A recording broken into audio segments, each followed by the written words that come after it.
Bunge la kaunti ya Kitui Kelvin Kinengo ametetea hatua yake ya kufanya kazi na serikali ya kitaifa na kusuta viongozi wanaomkashifu, akisema ushirikiano huo unaleta maendeleo kwa wakazi wa kaunti ya Kitui.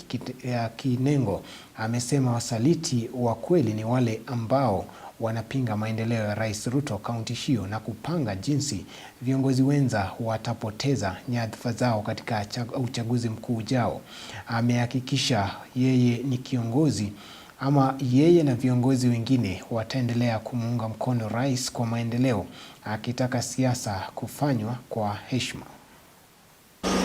Katiba ya Kenya Article 6 Article 2 na pia Article 189 inasema ya kwamba serikali ya kaunti inafaa ifanye kazi kwa ukaribu na serikali kuu. Ndio maana chifa hapa sisi kama county government lazima tufanye kazi kwa ukaribu na serikali kuu.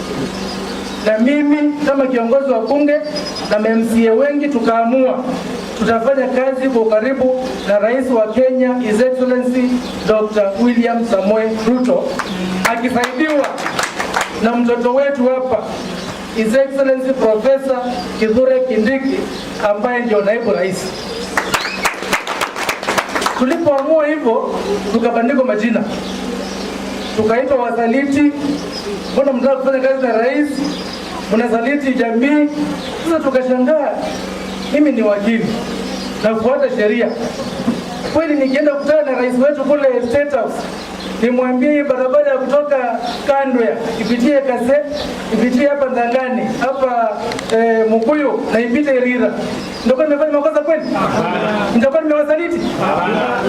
Tena nimwambie hii barabara yetu imekwamia kama muongo mpaka Kandwea imaliziwe, na sasa inaendelea kutengenezwa. Hii barabara nyingine imekwambia kule Tuimio ipitie Seifuru, ipitie Musavani kwetu, ivuke Usweni na ivuke ngambo nyingine Kadangashini itengezwe. Kwani nikifanya hivyo ndio nimesaliti mtu yote kweli? Kwa hivyo sisi tunataka kuleta maendeleo kwetu. Na mtu ambaye anatuita wasaliti bila kuogopa kitu yote, nataka kusema yeye ndiye msaliti. Manake hataki watu wa Tharaka, watu wa huku Mwingi, watu wa Kitui wapata maendeleo. Na wakaenda mahali pengine wakaanza kusema sisi ambao tunafanya kazi na Rais Ruto tutaisha kabisa. Walisema hivyo.